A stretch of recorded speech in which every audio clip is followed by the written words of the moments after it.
You're listening to All Things Video. This episode is brought to you by TubeBuddy, the complete toolkit for YouTube channel management. This power-packed Chrome extension helps with everything from bulk metadata edits and trending keyword suggestions to thumbnail optimization, fan engagement tools, and so much more. Our team at Bent Pixels uses TubeBuddy to manage channels for major brands like SeaWorld and Live Nation, as well as celebrities like Kevin Hart and Joe Rogan.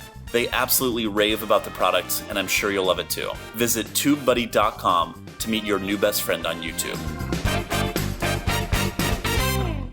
Welcome back to All Things Video, where we spend each episode uncovering the past and charting the future of the online video ecosystem. I'm your host, James Creech, and today we're joined by Steve Levy, co-founder and CEO of BPM Media and the BPM Network. Steve has worked with some of the world's top artists and musicians, including Afrojack, Nicky Romero, Showtek, Paul Oakenfold, Umek, and many more. He's a fellow adrenaline junkie who shares my passion for riding motorcycles, loves great music, and is passionate about digital media. Steve, welcome to the show. Hi, thanks for having me. Yeah, our pleasure. So what got you interested in music and prompted you to pursue a career in the music industry? I think I've always been interested in music. When I was a kid, I always used to make mixtapes and kind of DJ parties whenever we had family parties. And I'm talking about going back to 8-track days, so that was a little while ago. When I was in college, we used to promote a night for the kids at college to go out on a Thursday night, and I DJ'd at that. And then I was back in England when the whole acid house and rave thing kicked off, and then moved back here and saw an opportunity to continue club promotions, and we started doing some warehouse parties, and I continued to DJ, and that ended up turning into a record label. So very cool. Do you still keep that up today? Do you DJ or produce any music? I DJ to my kids. It doesn't impress them. So I like to keep my ear in. I'm still very much up on what's happening with music, particularly electronic music or EDM as it's being called now. Sure. And I'm into it. Yeah. Any particular styles you're following closely today? I mean, I liked some of the bass stuff. My personal passion's sort of more towards the hard style, because we were into, we did a lot of hardcore stuff with Moonshine music back in the day, and a lot of drum and bass. I like drum and bass. I like bass music, but I'm kind of across the board. And you're originally from the UK. How is the music scene in Europe different from the electronic music scene here in the States? Well, I guess that's a big question. During the 90s, when we launched Moonshine music here, there was electronic music, and the whole dance music thing was mainstream. It was mainstream. Everyone was going out clubbing. DJs were superstars in Europe, and over here it was pretty much underground. I mean, I kind of like to say that back in the 90s, the rave scene was for the freaks and geeks, and now it's kind of the bros and hoes, for lack of a better word. Sure. And it's really taken hold. I think it's different. Not really being on the ground that much in Europe recently, I don't know, but I think that the whole thing with the actual music is that it kind of transcends. And because particularly with dance music, it's not really vocally led. It doesn't matter whether you're in Croatia or you're in Georgia, America, USA. It doesn't really matter. I think definitely the countries have a little bit different scenes, particularly in the UK right now. The whole house and what's being called future house thing is big, whereas the big room stuff that's still kind of pushing over here can't get arrested there. So you mentioned you started Moonshine Music and then BPM Media. Have you always considered yourself an entrepreneur? Well, I've never had a job, so I'm not sure how employable I am. So I guess I've had to go out and actually kind of run businesses and build businesses myself. So yes, I think is the short answer to that question. And how did that happen? I mean, you mentioned never having a job, starting off DJing, club promoting, and then kind of starting your own music label. What led you down that path initially? I got lucky because as a promoter, I started making money pretty much straight out of college. And so I didn't really have to fall back on anything. I got involved in a few other things. I taught myself how to do graphic design. And while I was promoting, I was also doing club flyers for other clubs. And so I was always hustling for stuff. And then when the opportunity came along to start Moonshine Music, it was we just put our heads down, particularly when you're young. You don't really have any fear, and you don't really think, am I going to make money or not? You just kind of follow your passion. I think that's really what has led to me starting businesses and running businesses, just really following where my passion was. So, yeah. That's terrific. Passion's a huge part of it, but there's also a lot of challenges with starting and running your own business, right? So what are some of the hard parts? Again, a big question. I think the biggest challenge for any entrepreneur is capitalization of the business. That's something when I was in my 20s, I didn't even see or realize. Fortunately, we had businesses that kind of kicked off money real quickly, and we had partners whereby we were able to always fund the business. So I think that was why we've always been able to grow our businesses. But I think if you're starting a business and you're not well capitalized and you don't have at least some runway, whether it's personal or corporate, that's probably one of the biggest challenges. I think there's so many challenges every day, but maybe because I've worked for myself and run business, I don't even see them half the time. They don't present themselves as challenges to me, whereas someone who might have just come out of having a job and having a paycheck might see them as huge hurdles to get over. Mm-hmm. Wow. And you've been in the music business now for many years, and you've seen it go through some fundamental shifts. How has the digital transformation of the music business played a role, and what are the key takeaways from that recent transformation? Well, it's probably not very recent, but we were there when we were selling CDs. We were even there when there was this transition to CD from vinyl and from cassette, and that brought a lot of money into the business because there was a huge shift for everyone moving their personal collections over to CD. So in the 90s and the early 2000s, the record business was a great business. We were also there when the kids stopped buying the shiny silver discs, and we had file sharing, and actually CD burning was probably, I think, a bigger problem for the music business. And we also had a big problem where retail collapsed as well, and kind of all of those things led to the music business going away for some time, and that was probably around 2003, 2004, and at that same time you had the rise of the digital file, you had iTunes, and that was a transition. I think right now we're coming to another transition where you've got the digital file and ownership of that, and essentially the file is a box the same way as a CD is a box. We're now moving it to consumption through streaming, and it's more about access rather than ownership. So I think there are opportunities again in the music business, and I think there's also going to be a pretty big flow of revenue back against actual music, because so many people are going to be able to access music. I think piracy is going to go away. It's harder to go find a file on a BitTorrent than it is just to spark up YouTube and listen to some music, or spark up SoundCloud. So I think we're actually a pretty interesting time again for music. You covered a lot of ground there. Do you see this mostly as a technological change, that we move from different platforms to another, or is this caused by cultural shifts? Is it a change in business models and consumption patterns? What is kind of causing this shift? I think part of it's generational. That you had the Napster generation, which grew up saying, I'm not going to pay for music. Why should I pay for music? It's free. It's out there. I can just go get it. And I think that generation has kind of now grown up and moved on as far as being a core consumer of music. Now you've got a younger generation that's used to seeing ads against music on YouTube, and they're going to listen to ads on SoundCloud. And so I think that's the cultural side of it. I think the technological side of it is the fact that everyone's got a computer in their pocket that's always connected, and it's just easy to access the music very quickly. I look at how my kids access music. They're also not, they don't download it. They curate with playlists. They share playlists. So the technology that's brought that on has made it much easier to swap music, share music, move music around, and just listen to it anytime. So those are the two main shifts. I think now you've also got a situation where the gatekeepers now kind of caving in to it and realizing that they just can't hold on to the old model. Who do you see? I'm staring out the window looking at the Capitol Records right now, and that's coming down at some point. So because they're going to put condos up there, and I think that that's an indicator of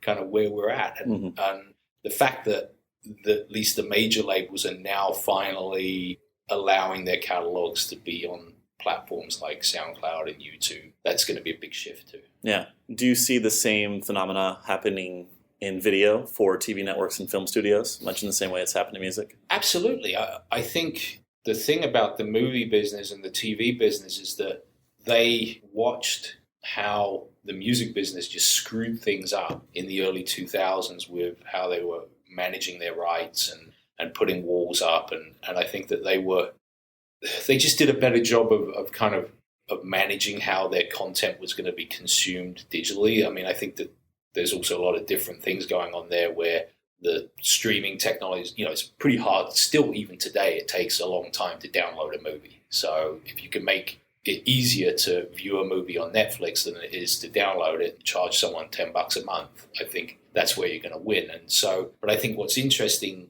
particularly with television, is, looking how it's being served up on YouTube in kind of pieces and, like almost like episodes within episodes. It's, they're definitely following the same path as music, where there's a big sea change, and people have got to figure that out as well. It's not really my area of expertise, but definitely seeing it. Mm-hmm. Well, there seem to be a number of trends that are fueling it much in the same way that it happened in music, right? We're seeing more people have the ability to be creators today, whereas before, in the music industry, decisions were made by 3 or 4 major players, same way with television, kind of key networks, and now every 17-year-old with a smartphone can be a creator. And the same way that distribution was changed in the music industry with the lack of physical sales moving to more of online retail and then ultimately to streaming, I think we're seeing changes in business models in the video business as well with television networks and film studios. Yeah, I mean, I think the greatest thing. So I was there when electronic music came up, and the great thing about electronic music in the 90s was the fact that production was democratized. Mm-hmm. If you had a computer, you could make music that could actually be played on the radio at some point. There was still obviously the challenges with distribution. There's still gatekeepers at kind of various levels, whether it was the independent labels or the major labels. And then there were gatekeepers at radio and TV. That obviously all crumbled, I think, 5 or 6 years ago with the advent of YouTube and Facebook and then SoundCloud. Distribution was put in the hands of the creator as well, which has really, I think, been a key part of why electronic dance music, EDM, has exploded in America now. As far as video goes, yeah, I mean, every 17-year-old, like you said, has got the ability not just to create and produce, but also to broadcast. And they've also got the ability to build their audiences completely outside of the studio ecosystem. So really, yes, there's a whole bunch of crap out there, but ultimately the talent does rise up. So I think, it's a fantastic time from that standpoint. I think you summed it up perfectly. It sounds like there's a lower barrier to entry where everyone can become a producer and a broadcaster. And then the distribution models, we're getting rid of those gatekeepers, as you call them, or the middlemen, right? The value chain is getting simplified so that if I'm an artist, I can go directly to my end user, my consumer of the music at this point. Yeah. I mean, you can reach them and you can reach out to them. You can interact with them. I think that's a huge part. I think that the audience is also involved in that process and they appreciate being involved. For myself, I'm more lean back, but I watch how teens want to be interacting with the people that they're following, with the people that they're fans of. And the ones that rise up are the ones that have mastered that interaction with their fans. Mm-hmm. And on that note, it sounds like a lot of musicians now are looking to video as a way to engage with their audiences. So like before we had MTV as the music video generation, and now we have creators making behind the scenes videos, direct to their audience videos, trying to find more ways to engage. How does BPM Network help the creators with that? Well, I think the thing that has and continues to kind of cause me to scratch my head somewhat is that you look at the rise of some of the, quote unquote YouTubers, and, there's kids in their bedrooms that have done this amazing job of creating something, then reaching an audience and building a following. And I think that a lot of artists, a lot of music artists have not taken advantage of that process and have not used that process there. And I think that that's where we're going to see some kind of future music stars come from. And I also think that it's where some of the current stars can really build on their audience. And I think that that's what we're trying to do with BPM Network, is kind of give them a platform. We're the only multi-channel network and now probably multi-platform network that's specifically focused on music. And we're trying to work with the established artists that we have to kind of give them more of the tools so that they can interact better using platforms like YouTube and using video. And then also we're trying to bring those tools, those same tools to up and coming artists. And I really want to see some artists literally break on YouTube. Yes, there's been some that have done it. Madian's a great example, but it's amazing how few have done it, considering how, when you look at kind of the ecosphere of the actual YouTubers and the video there, it's definitely more heavily weighted towards video artists rather than music artists. So we're going to continue to see these online video platforms as a discovery engine for new talent, but also a way for artists to connect and engage with their communities in a more meaningful way. Yeah. I encourage music artists and DJs to really use the video platforms to do that more and more, and also to kind of follow the methods that the YouTubers have used. I mean, they're pretty, there's a playbook and it works. It works. Yeah. So you help artists on YouTube, on SoundCloud, iTunes distribution. What are some of the other key platforms that are critical for a music artist today? Spotify is just more and more every day becoming more and more important. They're also throwing off pretty good revenue if you're set up right with them and you're driving audience there. I think SoundCloud is going to be a revenue source. We're one of the early on SoundCloud partners and part of their monetization program, and I'm very encouraged by what I'm seeing there, as far as per stream revenue goes. And it's very early days. It's a little bit more complicated to manage than YouTube, but they've got their heads down and they're building out, I think, a really good system for artists to both be able to promote and at the same time monetize. Whereas before it was all about promotion and giving your music away for free. Now you can kind of do both.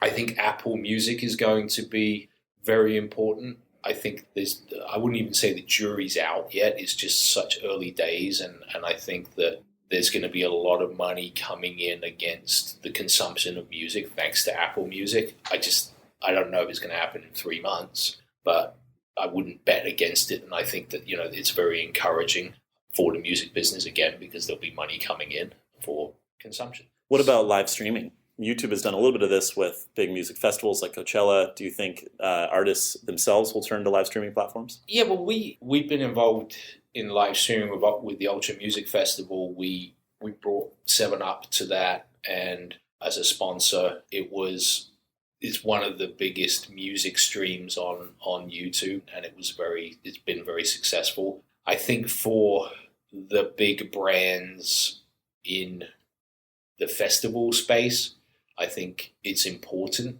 There's a whole bunch of issues going on in the background with the rights issues and the monetization, and I think that they still haven't really sorted themselves out. I think YouTube has done the best job of managing that, but there's a bunch of platforms that aren't and should be, because there's a flow of revenue going on there. I think using live streams to build audience and connect with your audience is a natural for the bigger DJs. There's some interesting things going on. There's a company called Clubcast that's doing streaming from a studio into clubs remotely and in places that traditionally a lot of DJs might not even show up to. So that's kind of interesting. But yeah, I think live streaming is definitely a good way for the artists to connect. As far as, is it going to be a big revenue center for anyone? Not unless you've got a huge brand that you can kind of bring in partners and sponsors on.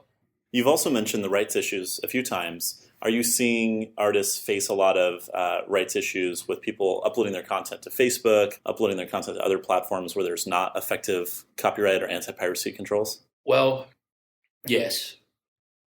Obviously, right now, Facebook is a hot topic from your side of the world with the freebooting of the videos.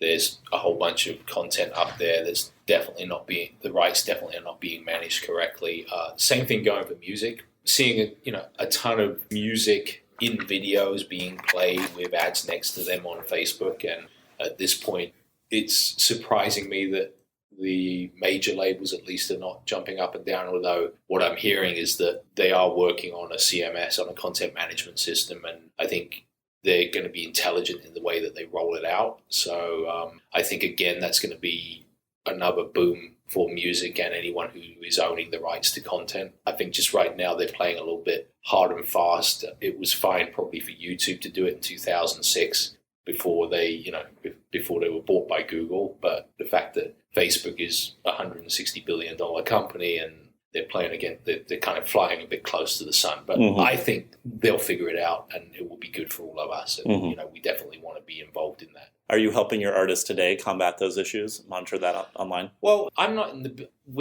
as far as how we work with our artists, I'm not in the business of kind of taking down. I'm in the business of them maximizing their revenue when they get plays. I personally am not a great believer in running around with a big hammer and kind of knocking users on the head when they're uploading UGC with content from our partners or anything. And because I think that there's still a great deal of misunderstanding out there, particularly, when I see on YouTube kids uploading mixes and I see we may have some of our artists from a windowing perspective, have a block policy running for some of their music that we're managing. And I get these emails or I see the emails in the background, I'm just doing a mix and I'm not hurting anybody, but it's like, there's nothing I can do. But we're definitely not running around striking and knocking out channels unless there's blatant misuse going on. So what's coming next? If you had to make 3 predictions for the music industry, what do you see? Money. I mean, I think that's money for music and money for the consumption of music. I think that's the first thing. I think that I think the consumption of music is going to grow just because I think there's going to be more and more free to consumer platforms or feels like free to consumer platforms out there. I mean, Facebook I'm really bullish on what will happen with Facebook. I think that that's just going to up the consumption of music, at least in video, for sure. I think, I'm really bullish on SoundCloud as well. But yeah, I mean, those are probably the 3 things that I'm kind of leaning on at the moment. And what do those mean for the future of BPM Network? Well, our job is first of all to manage the rights for the music of the partners that we work with. So it's labels, it's DJs. So I think it just means that we're going to grow. It means we're going to have more work to do. But that's fine. I think, like I said, we're at this great transition point again from kind of the downloading of files to and ownership to access. And I'm really happy that we're kind of going to be there at the beginning of it and we're going to be able to build our business on the back of that. Great. If you were starting a business in either the online video or the music business today, what would you do? So the music business, I'd actually just be an agent. Why is that? Because, it's funny because that's where the agents make all the money. I think that's probably the best place to be. Or management, although management is a somewhat thankless job because it's kind of like being a parent, except they're not actually your children. No, I think you just have to look at the new platforms, or they're not even new, but you look at the free to consumer platforms where you're able to actually connect with your audience and interact with your audience, and where there's an interaction. And I think that that's what you've got to kind of focus on. I think that the platforms out there where the artists don't have a direct line and aren't able to manage their audience, yes, they're going to survive. And I'm talking about streaming services like Rhapsody and Pandora and stuff like that, because people definitely want to lean back. But I think that there's a whole generation that doesn't want to lean back. They want to interact and they want to own the artist that they're fans on, and they want to own their fandom. So I think if you're looking to get involved in video or looking to get involved in music, you've got to work on those platforms. So it's YouTube, it's SoundCloud, Facebook I think is going to be interesting, Twitch. That's where I think the future is. What recommendations do you have for people listening who might want to start a career in the music industry today? You've got to love it. It's got to be something that you just wake up and that's all you want to do is be involved with music. It's tough to break into now because a lot of people want to break into it. I think the first thing is just got to be a passion for you. It can't be work every day. So that's the first thing. I think also focus on a particular area. I think that you don't want to be a generalist. So if you have interest in live or you want to be a booking agent, just focus on that. And then become an expert. All these years later, do you still have that passion for music that you had so many years ago when you started? Yeah, I still hear music and I get excited about it. Fortunately, I have kids who are also into music, and I mean, like just this morning, I was doing the school run, and my daughter pulled out and said, "Can I connect to your stereo with my iPhone? And I want to play you some stuff on SoundCloud." And they're playing me stuff that sounded really great, and I was into it. And so, yeah, I always get excited when I hear kind of new music. That's cool. That's good. What are your kids listening to? They're listening to a lot of new hip hop. So I don't know how I feel about that. Are you seeing hip hop being influenced by EDM? Yeah, I think that everything's being influenced by everything. And I think, EDM is now such a broad term. I mean, so kind of back in the day, the thing that I always saw and I knew when the crossover was going to come was when basically the production values of electronic music crossed over into pop music. And I think when that happened was probably around 2010 when you had David Guetta producing the Black Eyed Peas and that all taking off. And that was kind of a big transition. I remember being at Electric Daisy Carnival when it was the last time when it was at the Coliseum. I was standing on stage and will.i.am was DJing and there were 30,000 kids out front and he was playing basically what were the backing tracks to that album that came out like 3-4 months later. Wow. And so that happened and that's where we're at. And the production values and the production processes are now pretty much, they're influencing everything except rock and country. So yeah, there's a huge amount of influence going on there. And do you still go to a lot of live shows? I go to a few festivals and, I'll pop into a club every once in a while. I mean, I'm not out every night by any means. But yeah, I still like to go out and, a lot of my friends run the business, so I get to go out and, check it out. I mean, seeing the scale of things like Electric Daisy Carnival and stuff like that is just astonishing. Having seen where they started and having great knowledge of how they started. And yeah, I think again that's something that's really exciting to me. Yeah, that must be fun. Where can people find out more about you or more about BPM Network? BPMnetwork.us is kind of where the whole YouTube business and SoundCloud business you can find out about. We also have the BPM.net, which is our website, which is kind of the front face of our ad network, and the other websites in the genre that we work with. And then you can find me on LinkedIn if you want. Tell us a little bit more about the ad network really quick. BPM was originally a magazine, and that was kind of how I transitioned when the magazine business went away. So I had the pleasure of being in both the music business when CDs went away and the publishing business when magazines went away. We just got into the ad network business and we work with a lot of websites that are focused on dance music. All right. Well, Steve, thanks so much for being on the show. Fascinating stories. It's really incredible to hear you talk about the transformation of the music industry. So thanks again. Great. Thanks for having me. That was fun. Perfect. Cool.